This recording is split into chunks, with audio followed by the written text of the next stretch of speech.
بسم الله الرحمن الرحيم رب اشرح لي صدري ويسر لي أمري واحلل عقدة من لساني يفقهوا قولي رب زدني علما يا مقلب القلوب رب زدنا يا معلم إبراهيم علمني والحكمني من الصالحين. عزیز طلباء و طالبات، السلام علیکم ورحمۃ اللہ وبرکاتہ. 12ویں جماعت کے طلباء کے لیے آج کا کلاس ہے.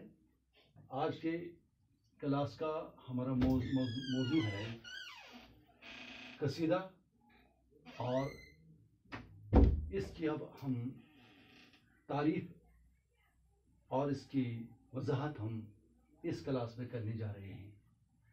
عزیز طلباء، قصیدہ دراصل عربی کا لفظ ہے.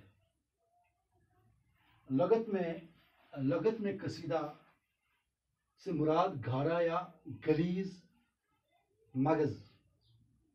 چند لوگوں کے نزدیک قصیدہ کا مادہ قصد ہے. شاعری کی اصطلاح میں قصیدہ کو اس صنف کو کہتے ہیں جس میں کسی کی تعریف یا ہجو لکھی جائے. تعریف میں کسی کی اچھائیاں بیان کی جائیں، ہجو معنی کسی کی برائیاں بیان کی جائیں. مدح یا قصیدہ میں کسی شخص یا من پسند اشیاء یا بادشاہ، امیر، رئیس، اہل فن، بزرگ یا اپنے گاؤں یا اپنے ملک کی تعریف کرنا. اس طرح پہ کسی خاص موضوع کی وضاحت کی جاتی ہے اور اس پر مکمل بحث کی جاتی ہے. بلکہ قصیدہ کو شعراء مختلف موضوعات پر اظہار خیال کرتے ہیں.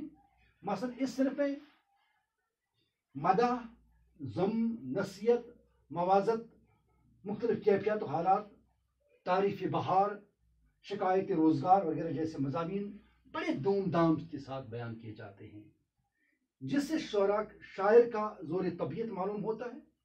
قصیدہ کو شعراء قدرتی مناظر کی خوبیاں بیان کرتے ہیں. وقت کی اور خوبیاں بیان کرتے وقت نازک تشبیہات اور استعارات کا استعمال کر کے اپنے تخیل پرواز کا مظاہرہ کرتے ہیں. شعراء نے اپنے قصائد کی تشابیہ میں طرح طرح کے فطری مناظر پیش کرنے کے لیے دلچسپ تشبیہات اور استعارات کا استعمال کرنا ایک فن مانا جاتا ہے. موضوع، مطلع یا مضمون اصل کے اعتبار سے قصیدہ کی چند اہم اقسام ہیں: بہاریہ، خزانیہ، عشقیہ، فقریہ، ہجویہ، مدحیہ، مرثیہ، مناظرہ، جہاں اشوب، داستان وغیرہ. ترکیب و ساخت کی رو سے قصیدہ کی دو قسمیں ہیں. Number 1 تمہیدیہ، number 2 خطابیہ. تمہیدیہ قصیدہ اس قصیدے کو کہتے ہیں جس میں شعراء مدح یا ذم کے ذکر سے پہلے مناسب تمہید مانگتے ہیں، یعنی انٹروڈکشن کرتے ہیں، اس میں کچھ الگ باتیں بیان کی جاتی ہے. خطابیہ قصیدہ اس کو کہتے ہیں جس میں شاعر مدح یا ذم کے ذکر سے پہلے نہ تمہید باندھتے ہیں بلکہ مدح ہی میں ممدوح سے خطاب شروع کرتے ہیں. عزیز طلباء، اب ہم یہ جاننا چاہیں گے کہ قصیدہ کی جو اجزائے ترکیبی ہیں ان کو سمجھنے کی کوشش کرنی ہے، ان کو جاننے کی کوشش کریں. کیونکہ اگر آپ جب کل ایگزام میں جائیں گے تو وہاں آپ کو اس کی اجزائے ترکیبی کے متعلق الگ سوال بھی آ سکتا ہے. مثلا ہمارے پاس یہاں پر جو تمہیدیہ قصیدہ ہے اس کے اجزائے ترکیبی یوں ہیں: نمبر 1 تمہید، نمبر 2 گریز، نمبر 2 مدح، نمبر 4 مدح، نمبر 5 دعا. میں سرسری طور بتاؤں گا کہ تمہید لغت میں فرش بچھانے کو کہتے ہیں. اس سے مراد ہے کسی چیز کی ابتدا اور تعارف. تمہید میں شاعر معشوق کے اوصاف و فضائل، مناظر فطرت اور معاملات حسن عشق کے مضامین بیان کرتا ہے. اس کو تشبیہ کہتے ہیں. اس میں مضامین کی کوئی قید نہیں ہوتی ہے، کسی طرح کے مضامین اس میں بیان کیے جاتے ہیں. اس کے بعد گریز سے مراد متکلم کا ایک مطلب سے دوسرے مطلب کی طرف انتقال کرنا. یعنی ایک شاعر جب گریز پہ آتا ہے وہ تمہید سے ہٹ کر ایک نئے موضوع کی طرف تمہید کا رخ موڑ دیتا ہے. اصطلاح میں اس شعر کو کہتے ہیں جہاں سے شاعر تمہید ختم کر کے مدح یا اپنے اصلی مقصد کی طرف رجوع کرتا ہے. گریز دراصل تشبیہ اور مدح کے درمیان کی کڑی ہے اور ان کو ملاتی ہے.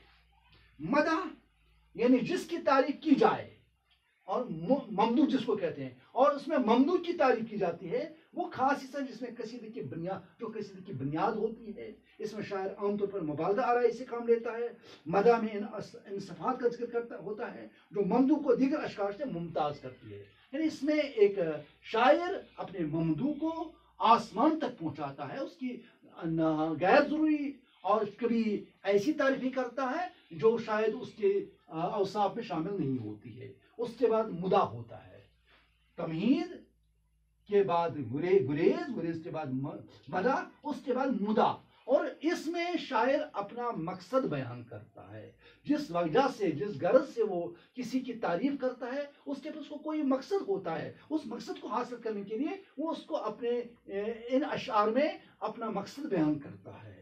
روح مدح کے بعد شاعر اشاروں اور کنایے سے کام لیتا ہوا ممدوح سے معاوضہ یا انعام چاہتا ہے۔ ان اشعار سے ظاہر ہوتا ہے کہ شاعر کا بنیادی مقصد کیا ہے، جس سے وہ طویل قصیدے کی قصیدے کو تحریر میں لاتا ہے۔ اس کے بعد دعا میں شاعر اپنے دل کا مطلب ادا کر چکنے کے پر ممدوح کے لیے خدا کے حضور میں کچھ نیک دعائیں کرتا ہے، جو اس کو اللہ کے بارگاہ میں اس کے لیے اچھا مانگتے ہیں، نیک مانگتے ہیں۔ اس کے بعد جو قصیدہ ہے، قصیدہ کی جو زبان ہونی چاہیے وہ شاندار اور پرشکوا ہونی چاہیے، شکوت الفاظ، ترکیبوں کی بلند آہنگی، بندش کی چستی، زور بیان، ندرت، تشبیہات، استعارات اور علمیت ہونا اس میں ہونا لازمی ہے۔ اس طرح سے ہمیں پتہ چلا کہ جو قصیدہ ہے، قصیدہ بنیادی طور ایک اہم صنف ہے، اور اس صنف میں ہمیں کسی شخص کی تعریفیں کرنی ہوتی ہیں اور اپنا مدعا اور مقصد بھی بیان کرنا ہوتا ہے۔ میرے جو میری اس کلاس کو دیکھ رہے ہیں، ان سے میری گزارش ہے کہ وہ اپنی کتاب میں اس موضوع، اس نوٹ کو پھر سے دیکھیں اور اس پہ غور کریں، اس کو یاد کرنے کی کوشش کریں اور اس پر دھیان دینے کی کوشش کریں، اور انشاءاللہ یہ ایک ایسا نوٹ ہے جو آپ کے ایگزام میں لازمی طور ہوتا ہے۔ تو اس لیے میں اپنے طلباء سے گزارش کروں گا کہ اس نوٹ کی طرف خصوصی دھیان دیں۔ اللہ تعالی ہم سب کو اپنے حفظ امان میں رکھے، اور آج کی کلاس میں یہاں سے ہی اختتام کو پہنچاتا ہوں۔ السلام علیکم ورحمۃ اللہ وبرکاتہ۔